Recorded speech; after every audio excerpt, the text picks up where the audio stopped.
endocrine disruptors are kind of like chemicals that fuck up your hormones, particularly testosterone and estrogen. I did an entire video on this, which is on my YouTube channel. It's the thumbnail where I'm shirtless. It's like increased testosterone naturally. That's the entire video. So go and watch that. I'll just very quickly cover. There's a couple of chemicals, like endocrine disruptors, that are out there that it's just worth talking about. And the first one is phthalates. Phthalates is a kind of chemical that makes plastic flexible. Plastic packaging, you know, that like if you imagine you're in the supermarket and you're going to go buy a steak or you're going to go buy a bag of apples and it's got that plasticky bag around it. Phthalates. And there was a paper that investigated this. There was strong evidence that phthalates decrease testosterone levels in men.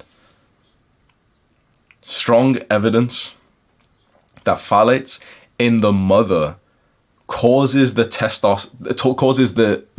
testes in the fetus less testosterone to be produced. And there was quite strong evidence that phthalates decrease sperm count in men. So imagine that. These soft plastic material, which is phthalates, like this, it emits this chemical, which has got pretty strong evidence that it will lower your testosterone, your sperm. And whether your mother had it while she was pregnant with you or your wife has it while she's pregnant with your son, it will literally mess up his testosterone for life, by the way. That's permanent.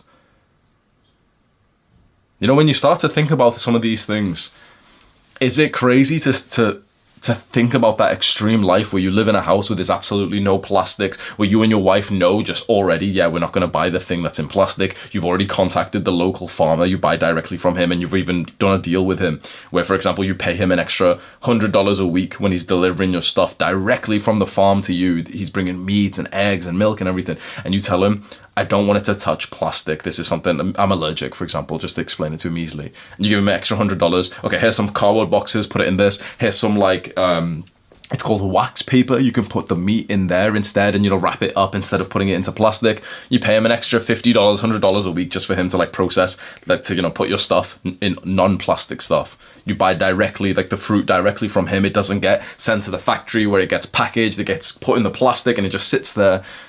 It seems a bit extreme, but again, for your future son's testosterone, is that extreme? Because it seems, you know, hard to do these things right now. But once we've set this up, imagine once you've set up that imaginary deal with a nearby farmer, it's set up. Or imagine right here, right now, as a young person and your mum's buying the groceries, your parents buy it, you don't really look into that stuff. Is it totally hard for you to just request from your mother, oh yeah, could we get that other style instead? For example, we're gonna actually, I'll tell you it right now actually. So there's another chemical which has got a big ass name. It's polytetrafluoroethylene, PTFE. It's known as Teflon. You've heard of Teflon pans, non-stick pans. Metal's not supposed to be non-stick. If you fry something on metal, it's not supposed to be non-stick. So they've put chemicals in that. And Teflon has been shown to decrease testosterone. Everything decreases testosterone and sperm count. Because this is a modern invention that they're using random chemicals to make your life slightly easier. You want to have a pan that doesn't stick to the meat that you cook on it or the eggs. Well, guess how you do that? Put butter in the pan. And real butter. The point I was just about to make with the previous one is it so hard, for example, to convince your mother that instead of getting the seed oil butter, in the UK we've got this Cope one which is called I can't believe it's not butter. Yeah, because it's not. Because it's got seed oils in it. I can't believe it's affecting my sperm count. Go fuck yourself with your fucking marketing. What you need, so I said this to my mom once, I don't want this seed oil butter. Can you get the real butter? It's called Lawpack in the UK. That's one of the brands. It's just butter. I don't want fucking plant rapeseed oil spread or whatever the fuck. Most of it, if you go down the butter aisle, I'm telling you right now, most of it is Cope. Most of it is literally just seed oil spreads. It's just chemicals. What you want is pure, just cow, grass-fed butter. Nothing else. She goes and she gets me a big tub of it. It's in a tub, right? It's in a plastic tub. That's bad by itself. And I'm literally just looking, I'm like, that's Cope. That's definitely Cope. The first word I see on top of the tub is spreadable. And I already know that I don't even have to look at the ingredients list. Cope. Imagine fat from your body. Is that spreadable? Is that spreadable? Imagine like pure fat. Is that spreadable? No, right? So I look at the ingredients list of this spreadable thing, like by the company that usually produces really good stuff. Rapeseed oil. They're putting extra shit in here. So I told her specifically, like, I should have said this the first time. Sorry, like, I'm not going to eat this.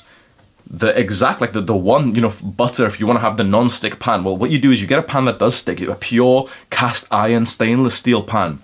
You get real butter, which in the UK we call, it's the brand is called Lurpak, and it specifically is the ones which are kind of shaped like a brick. It's in kind of like a tinfoil wrapping. It's not in some plastic tub. It doesn't say fucking spreadable on it, because if it says spreadable, it's got oils. It's got seed oils. It needs to be like this kind of hard kind of texture that if you were buttering your bread, it would kind of rip it apart. And the idea is you just don't leave this in the fridge, then you leave it like in a container, like outside, so it's room temperature.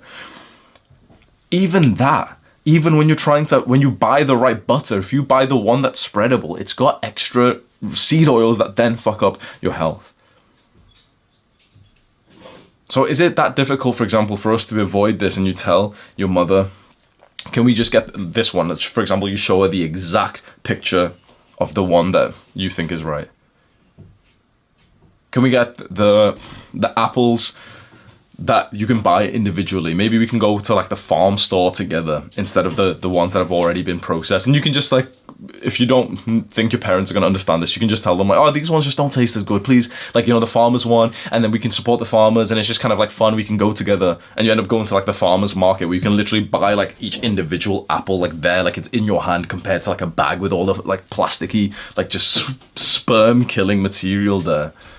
So that was number 4, but we'll just say that's number 2. So the third chemical is called bisphenol A. You've heard of this one before, BPA. You've heard of these plastic companies, or these companies that have like plasticky stuff.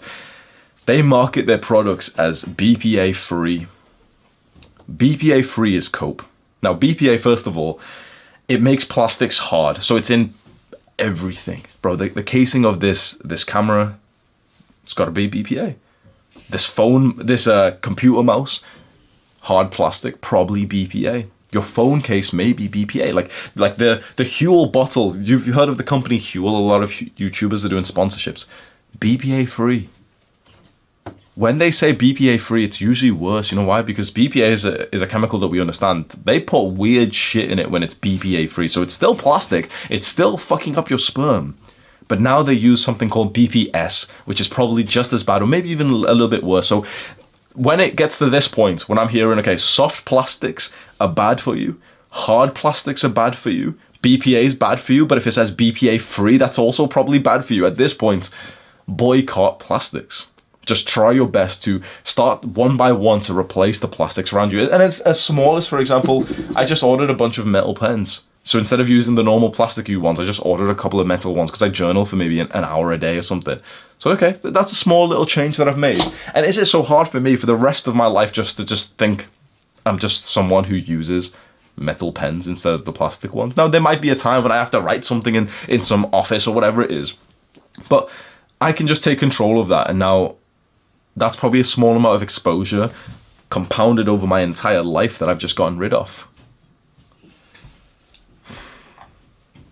And pesticides. That's the 4th chemical that is like an endocrine disruptor. So pesticides are chemicals that are put over plants, usually plants, to kind of kill the insects on them. And you've probably heard of this before. Think about it. They're putting chemicals over the vegetables and the foods that you eat, which kills little animals and insects. And then you eat that vegetable. Don't worry, they'll just wash it with a bit of water. And the water that they're washing it with is contaminated with birth control hormones. So I don't think it's crazy. Like, your diet, you do what you want, but I don't think it's crazy to start to consider that. What the fuck can you eat, bro? You can't have shit, can you? Just get naked and then just stand there in the sun and just hope that nothing